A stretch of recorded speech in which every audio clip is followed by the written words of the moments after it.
तरह के आपके बारे में सुना करते थे, आज मुंबई में हम आपको देख भी लिया।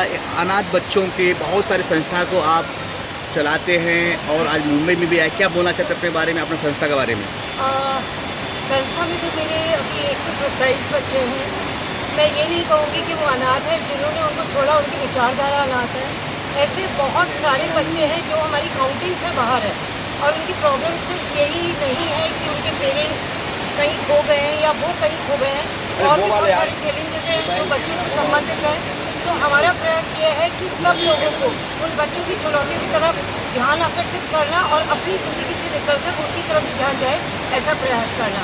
तो कैनवास के थ्रू हम ये प्रयास कर रहे हैं, रंगों के थ्रू हम ये प्रयास करने वाले हैं। इतनी बड़ी परिवार को किस तरह आप मैनेज करते हो कि सब बच्चे, एक से एक बच्चे हैं जिसको आप ख्याल रखते हो, छोटे बड़ी खुशियाँ में आप शामिल होते हो, किस तरह लगते हैं आप?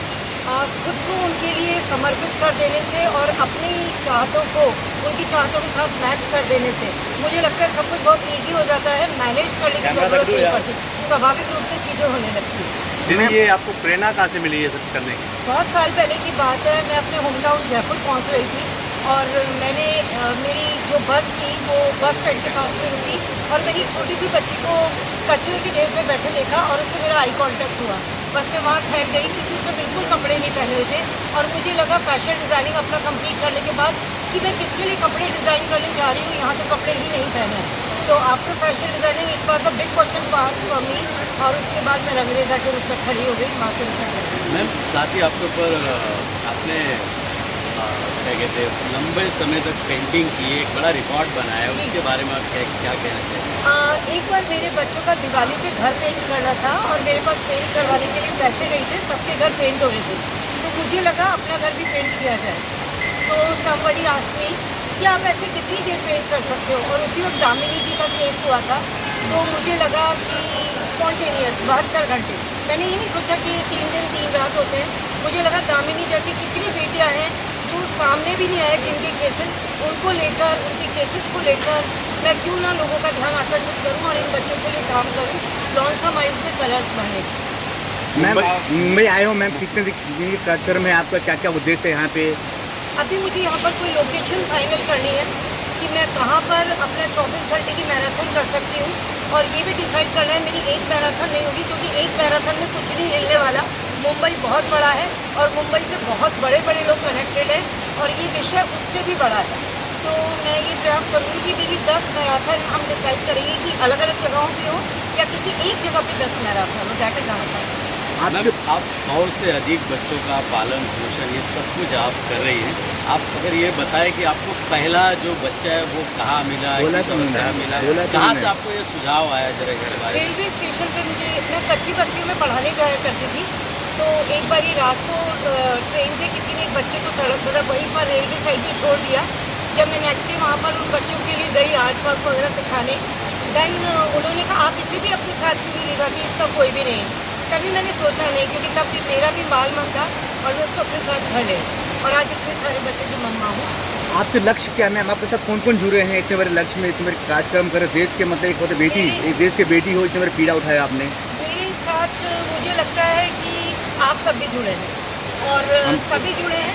मुझे लगता है जिसके दिल में धड़कन का एहसास है वो सभी मेरे साथ जुड़े हुए हैं। कोई भी नहीं चाहता कि कोई भी बच्चा सड़क पर रहे, सबको दुख होता है, बस कोई एक कदम चल पाता है, कोई नहीं। तो जो थोड़ा भी चाहता है वो बस चलने लगे हमारे साथ, यही हमारा मिशन है। आखिरी सवाल, भारत सरकार से आपसे कुछ सहयोग मिल रहा है या मोदी तक आपको ये बात पहुंचा कि एक भारत के बेटी इतनी नेक काम कर रहे हैं, ऐसे कुछ बातें आप तक पहुँचे हैं?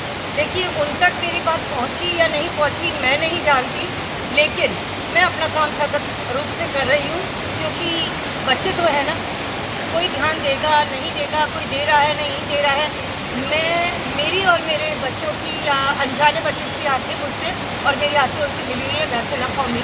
हम उम्मीद करते हैं मैम कि ये आपके बातें, आपका मिशन ना भारत सरकार मोदी तक पहुँचे, आपके और सहयोग मिले, तो क्या सोचते हैं आप लोगों के सहयोग से जरूर पहुँचेगा। Media is fourth pillar and most important pillar. तो मुझे लगता है आप लोगों के द्वारा बात जरूर पहुँचे। मुंबई में टीटू जी जुड़े हुए हैं आपके साथ, और कौन कौन लोग जुड़े हैं जिनका आप नहीं जुड़े क्या? नहीं, हम यहाँ से जुड़ गए हैं आपके साथ। सभी जुड़े हुए हैं मेरे से। आप सब जुड़ रहे हैं। ये जो मिशन है ना, वो दीदी का अकेला नहीं है, पूरे किसी- हम ही सभी का मिशन है। क्या किसी का बात नाम ले देने से हम गड़बड़ कॉमन हो जाएगी। मैन किया है कहानी। Thank you. Thank you. कहना चाहेंगे आज दीदी मुंबई आई है? सबसे पहले कहना चाहूँगा इनका बहुत बहुत स्वागत है मुंबई शहर में, माया नगरी में। और दीदी जिस मिशन के लिए इस शहर में आई है, वो मिशन कामयाब होगा, क्योंकि हम सब जुड़े हुए हैं। आप मीडिया वाले भी, हम जैसे एक्टर लोग भी, इंडस्ट्री भी, और जो भी दूसरी इंडस्ट्री से ताल्लुकात रखते हैं सारे लोग जुड़े हैं। बस दीदी का 2-3 दिन का जो प्रवास है, इसमें तय करना है हमें पेंटिंग शोज़ कहाँ और कब कैसे कैसे करने हैं। इसी मंथन के लिए, विचार के लिए आए हैं। कुछ लोगों से मिलेंगे, कुछ राजनीतिक लोगों से भी गुहार लगाएंगे कि हमारे काम में वो लोग सहयोग करें। कुछ मैं मेरी फिल्म इंडस्ट्री के लोगों से बोलूँगा कि वो दीदी को सहयोग करें। और ये पुनीत कार्य है, बच्चा आपके शहर में नहीं, बच्चा पूरे वर्ल्ड में मिलेगा आपको, क्या बात है ना। तो उन बच्चों की जिम्मेदारी कोई ना कोई तो लेगा। और दीदी ने जैसे बीड़ा उठा रखा है बच्चों के लिए, तो हम सबको भी थोड़ा थोड़ा प्रयास करेंगे तो सफलता ज़रूर मिलेगी। दीदी जी, हम भी आपसे जुड़ गए हैं। आपको मिशन कामयाब हो, हमेशा आपके साथ में best of luck. Thank you. Last question, ये कहाँ पे है आपका ये? मैं यही डिसाइड करने आई हूँ, मैरिन ड्राइव कैन बी नहीं, अ अभी नहीं, जो आपका बच्चों को आप संभालते हैं। जयपुर में है, लेकिन पूरे भारतवर्ष में बच्चे हमारे यहाँ आते हैं। तो स्थान वहाँ है, लेकिन अक्रॉस द इंडिया से सारे बच्चे आते हैं। अब तक दीदी ने 107 करीब बच्चों को वापस उनके घरों तक पहुँचाया। 850 चिल्ड्रन, मोर देन 50 चिल्ड्रन को हम लोग रिहैबिलिटेट कर चुके हैं, और अभी 127 चिल्ड्रन घर पर हैं। कोई बच्चा अचानक रेलवे स्टेशन में मिला, अब हमें नहीं पता वो अनाथ है या वो कहीं ठोक के आया है। तो जब दीदी के पास वो लोग आते हैं, तो बाकायदा पूरे गवर्नमेंट के प्रोटोकॉल के माध्यम से हम लोग उन बच्चों को उनके घर तक पहुंचाने की पूरी कोशिश करते हैं। तो बहुत सारे ऐसे केसेस हैं, अगर आपको केस हिस्ट्री में जाएंगे तो बहुत सारे केसेस आपको मिलेंगे बच्चों को जो उनको घर वापस मिला। सर, आप कुछ कहना चाहेंगे दीदी के बारे में? जय श्री राम, जय बागेश्वर धाम। मैं प्रदीप शुक्ला मुंबई एयरपोर्ट में कार्यरत हूँ और बागेश्वर धाम के चरणों का दास हूँ। क्या? और दीदी का मैं हार्दिक स्वागत और अभिनंदन करता हूँ और दीदी को धन्यवाद देता हूँ कि दीदी ने जो पुण्य का काम चालू किया है, इससे बड़ा कोई काम नहीं हो सकता। अनाथ बच्चों का जो सेवा दीदी कर रही है, मैं तो बोलता हूँ भारत में जितने भी लोग हैं, सब लोग दीदी के साथ आएँ, दीदी के साथ जुड़ें और इस सेवा में, इस मुहिम में दीदी का साथ दें, क्योंकि इससे बड़ा पुण्य का काम कोई भी नहीं हो सकता। आप जीवन में अपने लिए, अपने परिवार के लिए, अपने समाज के लिए आप करते हैं, लेकिन किसी की आप जब सेवा करोगे तो आपके जीवन में, आपके बच्चों को, आपके परिवार को भी सुख मिलेगा और संसार में अपने भारत देश की भी कीर्ति बढ़ेगी और अपने देश का भी नाम रोशन होगा।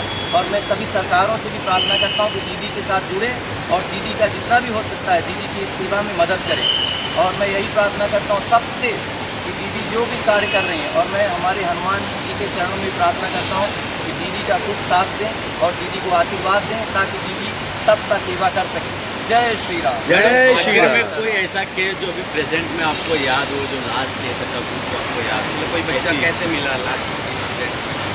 एक बच्ची मुझे, मतलब 4 बेटियां एक साथ मिली थी मुझे एक बार, हिंदुस्तान। और वो चारों मुझे एक्सेप्ट नहीं करना चाहती थी माँ के घर में।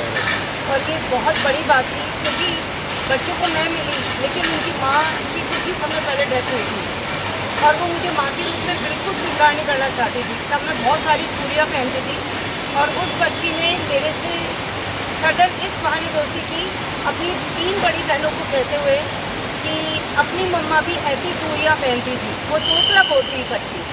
आज वो बच्ची एमकॉम फाइनल ईयर में है और सारी बच्चियाँ अपने पैरों पे खड़ी हैं।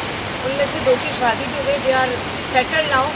तो वो हमेशा लगता है कि हम रोटी, कपड़ा, मकान, शिक्षा, दवाई सब कुछ दे सकते हैं, लेकिन जो मेंटल और इमोशनल ट्रॉमा होता है उसको भरने के लिए हम क्या कर सकते हैं, ये एक बहुत बड़ा सवाल है। लक्ष्मण जी, मैडम एक